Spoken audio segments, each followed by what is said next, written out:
नमस्कार, स्वागत है आपका स्वदेश हेल्थ में। मैं हूं आपके साथ दिनेश अवस्थी। क्या आप जानते हैं कि सामान्य इंसान हर दिन 30,000 सांसें लेता है। यानी कि आपके फेफड़े जीवन में बिना रुके निरंतर काम करते रहते हैं। यदि वो रुक जाएं या खराब हो जाएं तो आप सांस नहीं ले पाएंगे। विषाक्त स्मोक, ग्लोबल वार्मिंग, वाहनों का प्रदूषण और कारखानों का धुआं इन दिनों वायु प्रदूषण को बढ़ा रहे हैं, जो कि श्वसन प्रणाली को प्रभावित करते हैं। और कोरोना काल के दौरान देखा गया कि सबसे ज्यादा लोग सांस संबंधी समस्याओं से ही ग्रसित हुए थे। और आमतौर पर अपनी सांस की समस्याओं को अनदेखी लोग कर देते हैं, जब तक कि वो एक पुरानी बीमारी ना बन जाए। इसका इलाज सही समय पर होना बहुत जरूरी है, नहीं तो यह आपके जीवन और वित्त स्थिति को पूरी तरह से प्रभावित कर सकती है। हमारी ये पूरी गाइडलाइन है आपको कि आपको अगर इस तरह की कोई समस्याएं होती हैं, श्वसन संबंधी अगर किसी तरह की कोई समस्या होती है, तो आपको इसके दुष्प्रभाव से बचना ही होगा। और बचेंगे कैसे? कि आपको डॉक्टर को दिखाना पड़ेगा, शुरुआती तौर पर ही आपको दिखाना पड़ेगा। तो इस कार्यक्रम में आज हम यही जानने की कोशिश करेंगे कि सांस की बीमारी के क्या वो कुछ कारण हो सकते हैं, क्या इसके लक्षण हैं और इसके उपाय क्या कुछ हो सकते हैं। इसी पर आज हम चर्चा करेंगे। चलिए मेहमानों से सीधे आपका परिचय कराते हैं और इस कार्यक्रम की शुरुआत करते हैं। हमारे साथ डॉक्टर करण पीपरे, पूर्व अधीक्षक एम्स रायपुर, और दिनेश चौधरी, आयुर्वेदिक चिकित्सक। दोनों मेहमानों का बहुत बहुत स्वागत है हमारे इस खास कार्यक्रम में। सबसे पहले डॉक्टर करण, मैं आपसे जानना चाहूंगा कि श्वास संबंधी जो समस्याएं हैं, किस तरह से इनका पता लगता है, कैसे शुरुआती तौर पर हम इसे जान सकते हैं, कितनी खतरनाक इनसे बीमारियां हो सकती हैं और क्या कुछ इसके प्रभाव हमारे शरीर में पड़ते हैं। बहुत अच्छी चर्चा और विषय है। और मैं समझता हूं कि सभी लोग जानते हैं कि नाक से सांस जो वायु है, जिसे प्राण वायु भी कहते हैं, ऑक्सीजन वाली रहती है, शुद्ध जो वायु होती है, और हमारे श्वास की नली से, ट्रेकिया से होते हुए लंग्स तक जाते हैं। और लंग्स की जो यूनिट है, एल्वियोलाई, एल्वियोलस वगैरह, वहां तक जाते हैं, जो पल्मोनरी सेल्स को ऑक्सीजन देते हैं। और वो फिर हमारे रक्त से मिल करके और हमारे पूरे शरीर में फैलती है, चाहे वो ब्रेन हो, चाहे हार्ट हो, लिवर हो, मांसपेशियां हो, और हमें उसकी ताकत मिलती है जीवन की। इसे जीवन रक्षक के औषधि और वायु भी कहते हैं। और यदि यदि किसी प्रकार से इसमें कमी होती है, जैसा कि आपने बताया कि हमारे जो फेफड़े हैं प्रतिदिन 30,000 बार सांस लेने की क्रिया में भाग लेते हैं और सांस को लेते हैं और छोड़ते हैं। और यदि उसमें किसी प्रकार से कोई ऑक्सीजन वगैरह में या किसी प्रकार से कोई इन्फेक्शन आता है, कोई वायरल इन्फेक्शन है, बैक्टीरियल इन्फेक्शन है, या प्रदूषित जो हवा है जिसमें हजारों लाखों प्रकार के केमिकल्स मिले रहते हैं, जिसे विषाक्त और जहरीला धुआं भी कहते हैं, और जिसके कारण आपने बताया कि ढेर सारे कारण हैं, जो कि वाहन प्रदूषण, कारखानों का धुआं, होटलों का जो कोयले वगैरह लकड़ी कंडे जलते हैं उसका धुआं, चाहे बस स्टैंड हो, चाहे रेलवे स्टेशन हो, पत्थर का कोयला भी जलता है, कचरा जलता है, प्लास्टिक जलता है, टायर ट्यूब। अभी ठंड में लोग बाग 3-4 महीने तो टायर ट्यूब और जो प्लास्टिक रहता है, गरीब लोग उसको जला करके आग तापते हैं। और पुरानी खांसी जैसी बीमारियां अगर हैं तो उसमें भी एलर्जी, और ये एलर्जन का काम करता है, तो और ज्यादा खांसी बढ़ जाती है। और जिसे नहीं है खांसी, तो वो जो विषाक्त धुआं होता है वो फेफड़े में जाता है और खांसी की बीमारी पैदा करता है। और दमा जिसको बोलते हैं, सांस फूलती है, जो उसके लक्षण है कि आपको खांसी चलेगी और क्रैप्स वगैरह रहेंगे, जो डॉक्टर आला लगा करके या स्टेथोस्कोप लगा करके सुनते हैं। और सांस में आपकी जो गति रहती है, वो श्वसन तंत्र का, जो फेफड़े का जो वो फंक्शन है, वो बढ़ जाता है। और लंबी लंबी सांसें लेते हैं, चलने में थकान सी महसूस होती है, ऑक्सीजन की कमी महसूस होती है और सांस घुटती है, चाहे वो सीढ़ी चढ़ने का हो, चाहे मकान में टहलने का, घूमने का हो, चाहे सड़क पे चलने का हो, साइकिल चलाने का हो। जो भी आपके जो फंक्शंस रहते हैं वो कम हो जाते हैं। सर्दी जुकाम होता है, छींकते हैं, खांसते हैं, और बुखार भी आ जाता है। इसमें निमोनिया भी हो जाता है, निमोनाइटिस होती है, पुरानी हो जाती है तो वो फिर दमा है, और पुरानी खांसी की बीमारी है, निमोनिया है और प्लूरल इफ्यूजन है, ये सब प्रकार से हो जाते हैं। और फिर वही अगर इलाज नहीं कराते हैं, जांच नहीं कराते हैं, डॉक्टर से सलाह मशवरा लेकर के दवाइयों का इस्तेमाल नहीं करते हैं, तो क्रॉनिक पल्मोनरी ऑब्स्ट्रक्टिव डिसीज बदल जाती है। उसमें बहुत ज्यादा वो आपको तकलीफ होती है सांस लेने में, और खांसी हमेशा चलती रहती। तो मैं समझता हूँ कि इसमें अगर आप इससे बचने के लिए सबसे पहले तो आपको धुएं से दूर रहना पड़ेगा।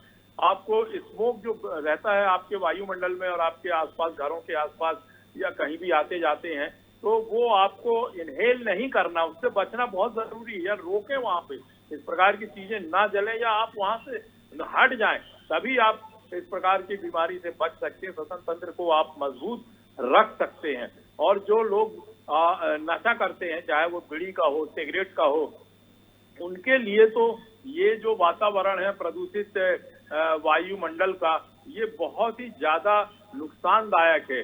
और अगर आपकी इम्यूनिटी कमजोर है, आपको ट्यूबरकुलोसिस हो सकती है, आपको जो और लंग वगैरह में मवाद वगैरह आ जाती है, वो कीटाणुओं के कारण वो हो सकता है, जिसको एब्सिस वगैरह बोलते हैं, पस बोलते हैं, ये सब आ सकता है। और आपके फेफड़े कमजोर हो सकते हैं, आप में खून की कमी हो सकती है, सांस लेने में बहुत ज्यादा तकलीफ होती है। और आपका शरीर से भी पहचान लेते हैं डॉक्टर लोग कि आपको कोई खांसी की बीमारी है। तो इसके लिए धूम्रपान भी नहीं करना चाहिए, बीड़ी सिगरेट तंबाकू नहीं पीना लेना चाहिए। और जो कारखाने के आसपास जो रहते हैं लोग, तो वहां से धुएं के वातावरण में ना रहें, नहीं तो आपको हमेशा ये छोटी मोटी बीमारी खांसी चलती रहेगी और आपकी बॉडी का इम्यूनिटी सिस्टम भी कमजोर हो जाएगा। और आप कुल मिला के पूरा जो होल बॉडी है आपकी, वो कमजोर हो जाएगी और बहुत सी बीमारियां आपके शरीर में पड़ सकती हैं, कमजोरी वगैरह हो सकती है आपको। तो इससे बचना बहुत ही आवश्यक है। यानी कि हम ये मान सकते हैं कि जिस तरह से जो स्थिति अभी वर्तमान में बनी हुई है वायु प्रदूषण को लेकर, खास तौर पर हमें यहाँ पर बहुत सजगता रखने की आवश्यकता है। और एक सामान्य खांसी कहाँ एक सांस की बीमारी बन सकती है, इसका भी हमें विशेष ध्यान रखना होगा। डॉक्टर दिनेश चौधरी भी हमारे साथ जुड़े हुए हैं। डॉक्टर चौधरी, अगर हम आयुर्वेदा के तौर पर इसे देखें, चूंकि खांसी की बीमारी ऐसी है कि खांसी में आयुर्वेद का एक अच्छा प्रभाव देखा गया है, और काफ़ी सारी ऐसी चीज़ें, काफ़ी सारी ऐसी आयुर्वेदिक दवाएं हैं जिनसे खांसी पर सीधा सीधा लाभ मिल जाता है और बड़ी तेजी के साथ वो असर भी करती हैं। किस तरह से हम श्वास की बीमारी को आयुर्वेदा के तौर पर आयुर्वेदा में देखते हैं, और किस तरह से इनके लक्षण जो आते हैं उनको किस तरह से निदान करने की कोशिश की जाती है? जी नमस्कार। चूंकि आज हम सांसों की बीमारी के बारे में बात कर रहे हैं, तो इतना सामान्य बात हो चुकी है इस कोविड-19 कोरोना की बीमारी ने हर एक व्यक्ति को सांसों का महत्व समझा दिया है और समझ में आने लगा है कि हम एक एक सांस को कितना महंगा हमें खरीदना पड़ रहा है। यह कोरोना की दूसरी लहर में हर किसी ने देखा है, सुना है, पढ़ा है और खुद अपने परिवार में और खुद ने महसूस किया है। तो हमारी ये सांस कितनी महत्वपूर्ण है, इसका हर किसी को एहसास हो चुका है। तो आज हम आयुर्वेद पॉइंट ऑफ व्यू से इस श्वास के बारे में बात करेंगे। जैसा कि हम सभी जानते हैं कि सांसों का महत्व कितना होता है। जैसे हम देखते हैं हमारे पास गाड़ी है, वह गाड़ी 4 व्हीलर से लेकर कितनी भी महंगी से महंगी गाड़ी हो, लेकिन यदि उसमें ईंधन नहीं भराया जाएगा, फ्यूल नहीं भराया जाएगा, तब तक वो गाड़ी जीरो हो जाती है, उसकी कीमत जीरो हो जाती है। उसी प्रकार हमारा पूरा शरीर लाखों करोड़ों पेशियों का समूह, इतनी करोड़ों पेशियां हमारे शरीर में है, इतनी सेल्स है, उन सभी सेल्स का ईंधन और फ्यूल ऑक्सीजन होता है। और इस ऑक्सीजन को एक एक सेल तक पहुंचाने का काम ब्लड के द्वारा, रक्त के द्वारा होता है। और इस रक्त में ऑक्सीजन पहुंचाने का कार्य लंग्स, फुफ्फुस के द्वारा होता है। तो हम इसका महत्व इन बातों से परिलक्षित होता है कि एक सांस कितनी महत्वपूर्ण होती है हमारे एक एक सेल के लिए, एक एक पेशी के लिए। क्योंकि आयुर्वेद में इन जो शरीर का निर्माण 3 दोषों से बताया गया है, जिसमें वात, पित्त और कफ, जैसे महर्षि सुश्रुत जी ने कहा है, समदोषा समाग्निश्च समधातु मलक्रिया, अर्थात शरीर में यह तीनों दोष वात पित्त कफ ये प्राकृत नॉर्मल अवस्था में होना चाहिए। और इसमें भी यह जो वायु दोष बताया है, यह वायु दोष बड़ा ही इंपॉर्टेंट है, क्योंकि इसी वायु दोष के प्राकृत कर्म आयुर्वेद के महान आचार्य चरक महर्षि ने बताया है। उत्साह उच्छ्वास निश्वास चेष्टा धातु गति समा तमो मोक्षो गति मताम वायो कर्म विकारजम। महर्षि चरक कहते हैं कि बहुत सारे कार्य बताए हैं, उसमें एक इंपॉर्टेंट कार्य है उच्छ्वास और निश्वास, मतलब सांस को अंदर लेना और सांस को बाहर निकालना। यह भी एक वात दोष और वायु दोष का प्रमुख कार्य है और सामान्य कार्य है। तो जब भी हमें सांस की बीमारी या सांस का फूलना यह लक्षण दिखाई देता है, तो सबसे पहले यह समझना है कि हमारे शरीर का जो वायु दोष है उसमें कुछ गड़बड़ी हुई है, वह विकृत हुआ है, उसी की वजह से यह बीमारी हुई है। और जैसे देखा जाए कि यह सांसों की बीमारी के कारण क्या क्या है, जैसे सर ने बताया कि पोल्यूशन है, धूम्रपान है, इंडस्ट्रीज है और अन्य सभी प्रकार के एयर पोल्यूशन के जो भी कारण है उनके द्वारा सांसों की बीमारी होती है। और बिल्कुल एग्जैक्ट हजारों साल पहले महर्षि चरक ने चरक संहिता में श्वास के जो लक्षण है, श्वास एक रोग बताया है। ये सांसों की बीमारी का नाम आयुर्वेद में श्वास रोग नाम से बताया है। जैसे आम भाषा में हम अस्थमा या अलग अलग सांस संबंधी बीमारियां कह सकते हैं। तो उसके लक्षणों में बताया है कि रजस और धूम, मतलब रज मतलब जो धूली जो डस्ट पार्टिकल होते हैं वह, धूम मतलब धुआं, और अत्यधिक शीतल स्थान, ठंडक वाला स्थान, अत्यधिक जलपान। तो आप देखिए महर्षि चरक और आयुर्वेद का एक मत ये भी होता है कि सांसों की बीमारी के लिए केवल और केवल एयर पोल्यूशन के अलावा भी बहुत से कारण होते हैं जिनकी वजह से सांसों की बीमारी होती है। तो धूल, उसके बाद धुआं, एयर पोल्यूशन के कारण के साथ साथ शीतल स्थान मतलब अत्यधिक ठंडक वाली जगह, अत्यधिक मेहनत का काम करना, अत्यधिक पैदल चलना और खान पान की वजह से भी सांसों की बीमारी होती है, ऐसा भी स्पष्ट वर्णन चरक संहिता में है, जिसमें बताया कि जो रुक्ष अन्न खाता है, अजीर्ण जिसे हम इंडाइजेशन कहते हैं, यदि इंडाइजेशन का भी रेगुलरिटी हो रही है हमारे शरीर में, तो भी हमें श्वास नामक रोग होता है, जिसमें सबसे प्रथम लक्षण होता है सांस फूलना। एक सामान्य व्यक्ति को कैसे पता चलेगा कि मुझे सांस की बीमारी है?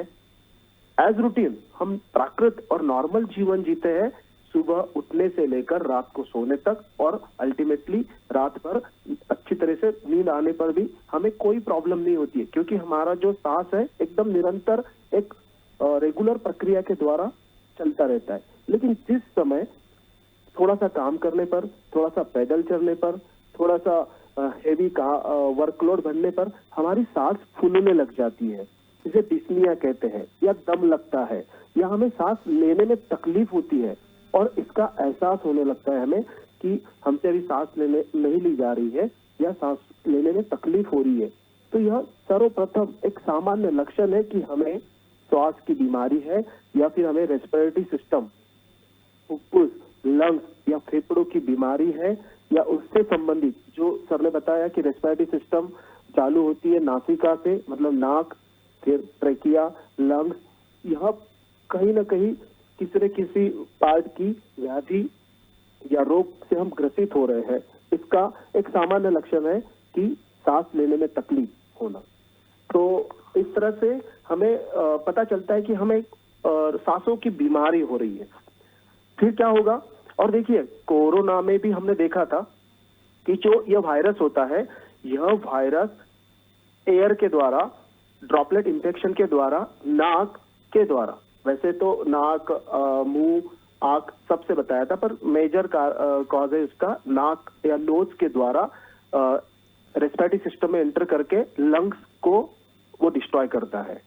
तो इस तरह से हमें यह वायरल इंफेक्शन, कोरोना और कोविड-19 वायरस, इसके जैसे अन्य बहुत सी बीमारियां हैं, उनको हम एयर के द्वारा रेस्पिरेटरी सिस्टम में एंटर होती है और सांसों की बीमारी होती है।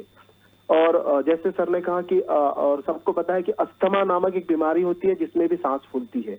इसके अलावा बहुत सारी COPD नाम से भी बीमारियां होती है, जो भी जिसमें भी सांस की तकलीफ होती है। तो इन सांसों की बीमारी को बचने के लिए आयुर्वेद में कुछ सिद्धांत बताए हुए हैं। जैसे सबसे पहला सिद्धांत आयुर्वेद का यह होता है कि जिस कारण से हमें रोग हुआ है, पहले उस कारण को हम प्रतिबंधित करें, उस कारण से बचें। तो आज की तारीख में प्रासंगिकता यह है कि बहुत सारे वायरस और बहुत सारे एयर पोल्यूशन हमारे नाक और मुंह के द्वारा स्तन तंत्र में पहुंचते हैं और सांस की बीमारी होती है। तो यह सबसे प्रमुख कारण है। तो इससे बचने के लिए जिस तरह से हम आज कोरोना से बचने के लिए मास्क का उपयोग कर रहे हैं, वैसा ही मास्क का उपयोग जो लोग धूल भरी जगह पर काम करते हैं, धुएं वाली जगह पे काम करते हैं, या जिनका एक्सपोजर डस्ट पार्टिकल से ज्यादा हो रहा है, जैसे ट्रैफिक पुलिस है जिनको बहुत सारा समय ट्रैफिक को कंट्रोल करने के लिए रोड पर खड़ा रहना है, सामान्य पुलिस है जिनको दूसरी जगह पे धूल भरी जगह पे काम करना है, कुछ वर्कर्स होते हैं जिनको मिट्टी की खदानों पर या रेत की खदानों पर काम करना है। बहुत से इंडस्ट्रीज में ऐसा कार्य होता है कि जिसमें डस्ट पार्टिकल, कॉटन के पार्टिकल या कुछ केमिकल के पार्टिकल्स एयर पोल्यूशन के द्वारा उनके नोज के थ्रू रेस्पिरेटरी सिस्टम में पहुंचते हैं। अन्य सभी लोग जो प्रिकॉशियस है कि जिनको बिल्कुल, यानी कि हम इसमें ये मान सकते हैं कि खासकर जिस तरह से हम चर्चा जो अभी तक हम समझ रहे हैं, या दर्शकों को जो चीज एक महत्वपूर्ण यहाँ पर होनी चाहिए कि नाक और मुंह एक ऐसी जगह है जहां से सबसे ज्यादा श्वास संबंधी बीमारियों को जो शुरुआत होती है या जहां से जो वायरस प्रवेश करते हैं, वो दोनों जगह हैं। तो मास्क को लेकर 2 साल से हम लगातार देश में हमने इतनी बड़ी आपदा झेली और लगातार मास्क को लेकर सरकार भी कहती रही, डॉक्टर्स भी कहते रहे, संस्थाएं भी कहती रहीं कि लोग मास्क का प्रयोग करें। और वाकई इस मास्क की वजह से केवल कोरोना ही नहीं, और भी तमाम ऐसी समस्याएं हैं जिनसे बचा जा सकता है।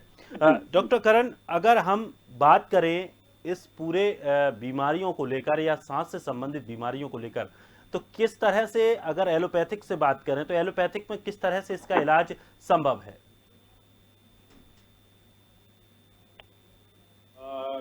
खांसी एक लक्षण है। फेफड़े की बीमारी हो, चाहे अपना पूरा टोटल श्वसन तंत्र के बारे में, जैसा कि अभी डॉक्टर चौधरी साहब ने भी बताया, बहुत अच्छा समझाया उन्होंने, बहुत विस्तार से समझाया उन्होंने, बहुत महत्वपूर्ण जानकारियां, बहुत महत्वपूर्ण जानकारी है और उन्होंने बहुत अच्छी तरीके से समझाया। हमारे दर्शक लोगों को समझ में आ भी गया होगा। तो मैं समझता हूँ कि सबसे पहले तो चिकित्सक के द्वारा आपको जांच करवाना पड़ेगा कि ये किस प्रकार की खांसी है, और एक्सरे भी होते हैं, CT स्कैन भी होता है इसके लिए, खखार की बलगम की जांच भी होती है, एलर्जी टेस्ट भी होते हैं। ये सब कराने के साथ साथ में कभी कभी हीमोग्लोबिन और ESR भी कराना पड़ता। बलगम की खखार की सर आपको रोकना चाहूंगा, यहाँ पर दर्शक ये भी जानना चाहेंगे कि अगर खांसी की समस्या कुछ दिनों से है, यानी कि 5-6 दिन अगर समस्या है या 10 दिन है, तो वो कितना समय टाइम और पीरियड होना चाहिए कि इतने दिनों से अगर ज्यादा खांसी है तो उसको अब जाकर दिखाना ही चाहिए? हो सकता है उसकी वजह से कई और बीमारियां पनप रही हों। बहुत बढ़िया, वेरी नाइस। मैं अपने प्रिय दर्शकों को यही बताना चाहता हूं कि यदि आपकी खांसी, सर्दी, खांसी, बुखार जैसी चीज है और आपको कमजोरी लग रही है और भूख लगना भी कम हो गया है और 15 दिन अगर हो गए हैं, आपको 15 डेज से ज्यादा हो गए हैं, तो आपको हॉस्पिटल जाकर के चिकित्सक से परामर्श और जांच करवाना ही पड़ेगा। कहीं ये ट्यूबरकुलोसिस की बीमारी तो नहीं हो गई है। तो उसके पहले अगर आपको 3-4 दिन खांसी सर्दी रहती है तो ये और आराम से ठीक होने लायक रहती है, कोई गंभीर उसमें नहीं होता, सांस नहीं फूटती है, बुखार नहीं आता है और उसके लक्षण माइल्ड हैं, तो ये सर्दी जुकाम जो एलर्जी वगैरह होती है डस्ट पार्टिकल्स के कारण या सीजनल वायरस और बैक्टीरिया अगर आ जाते हैं तो वो 5-6 दिन में अच्छे हो जाते हैं। एसिटामिनोफेन है, पैरासिटामॉल है, सिप्लॉक्स है और एजिथ्रोमाइसिन वगैरह, ये टैबलेट लेने से ये ठीक हो जाती है। खांसी के जो सायरप वगैरह आते हैं पीने के, एंटी एलर्जिक रहते हैं, तो ये ब्रोंकाइटिस भी नहीं होने देते, उसके पहले ठीक हो जाते हैं और आपको सांस का रोग संबंधी किसी प्रकार से कोई ऐसे लक्षण बॉडी में फिर रह नहीं जाते यदि आप धूम्रपान और तंबाकू का इस्तेमाल नहीं करते। क्योंकि तंबाकू और धूम्रपान का इस्तेमाल करने वालों को तो जिंदगी भर खांसते रहते हैं, वो तो खांसते रहते हैं और काम भी करते रहते हैं, ड्यूटी भी करते रहते हैं, चाहे वो काम करने वाले हैं, सड़क पे हैं, खेतों पे हैं, खलिहान पे हैं, स्कूल पे हैं, मास्टर लोग हैं या ग्रामीण क्षेत्र के हैं, ड्राइवर हैं, कंडक्टर हैं, गरीब हैं, ये लोग तो नशा पानी तंबाकू और सिगरेट का करते रहते हैं, तो इन्हें खांसी बनी रहती है क्योंकि वो तो धुआं है, बॉडी के लिए, फेफड़े के लिए एलर्जन का काम करता है, उससे बॉडी में जो केमिकल सिक्रीट होते हैं उसके कारण वो बढ़ के खांसी पैदा करता है, स्पाज्म होता है, ब्रोंकियल मसल्स के जो स्मूथ मसल्स होती है उस पर स्पाज्म हो जाता है, कंट्रैक्शन होता है, सांस लेने में तकलीफ होती है, छोटी छोटी सांसें, ज्यादा सांसें आपको लेनी पड़ती है, नाखूनों का रंग हल्का सा नीला सा हो जाता है, सफेद हो जाता है, एनीमिक हो जाता है, ऑक्सीजन की कमी होती है उससे, और जीभ में और चेहरे में भी इस प्रकार का चेंजेस देखने को मिलते हैं, आवाज में खरखराहट होती है, मोटी आवाज हो जाती है, खांसते खांसते उल्टी भी हो जाती है। यदि आपको इस प्रकार से 15 दिन से अधिक हो गया है और खांसी में यदि खून आ रहा है या उसके स्पीच आ रहे हैं, आपको तत्काल डॉक्टर से संपर्क करना चाहिए, जांचें करवाना चाहिए। अगर टीबी नहीं भी हुई है तो निमोनिया हो जाता है, निमोनिया के भी यही सब लक्षण है। फेफड़े में किसी भी प्रकार की बीमारी होगी तो सबसे पहले तो सायरन के नाम से बचता है आपका खांसी होती है। ये खांसी एक ऐसा लक्षण है कि आपको सांस में किसी प्रकार से ब्रोंकस में या ट्रेकिया में कोई चीज सिक्रीशन ज्यादा आ गया है या वो फंस रहा है, तो उसके कारण बार बार खांसी आती है। और अगर और सीरियस टाइप की है, कोई एलर्जी है सांस में, तो स्मूथ मसल्स जो होती है इसकी ट्रेकिया की और पल्मोनरी सिस्टम की, उसमें कंस्ट्रिक्शन होता है, सांस में कमी होती है और आपकी सांस लंबी लंबी छूटती है और लोग घबराने से लगते हैं, घर के लोग, कि ये कैसी सांसें चल रही है। तो इसका तत्काल डॉक्टर से इलाज कराना चाहिए। जैसा कि आपने सर मैं आपको रोकना चाहूंगा, दरअसल वक्त की थोड़ी सी कमी है, वक्त हमारा लगभग पूरा हो चुका है और हम कोशिश करेंगे कि इस तरह की जो समस्याएं हैं और इस तरह की जो बीमारियां हैं उनको लेकर हम दर्शकों के सामने रखें और तो विशेषज्ञों को जोड़ें, जिससे कि जो उनकी समस्याएं हैं, कुछ ऐसे प्रश्न उनके मन में रहते हैं, कुछ उनको जो पूछ नहीं पाते आमतौर पर, वो जानकारियां उन्हें इस प्लेटफॉर्म के माध्यम से मिल जाती हैं। बहुत बहुत शुक्रिया आप दोनों मेहमानों का हमारे साथ जुड़ने के लिए, इतना कीमती वक्त और इतनी महत्वपूर्ण जानकारी देने के लिए। तो सांस की बीमारियों से आपको बचना होगा, लेकिन सबसे पहले जिस तरह से लगातार 2 साल से जो प्रयास किए जा रहे हैं सरकार की तरफ से और समाज सेवी संस्थाओं की तरफ से, डॉक्टरों की तरफ से, कि आप मास्क का प्रयोग जरूर करें। अगर आप मास्क का प्रयोग करते हैं तो आपका मुंह और नाक पूरी तरह से पैक रहते हैं, सुरक्षित रहते हैं, जिसकी वजह से आप कई बीमारियों से, कई गंभीर बीमारियों से सुरक्षित रह सकते हैं। फिलहाल इस खास कार्यक्रम में इतना ही। ताजा तरीन खबरों के लिए आप बने रहिए स्वदेश के साथ। सबसे पहले देश।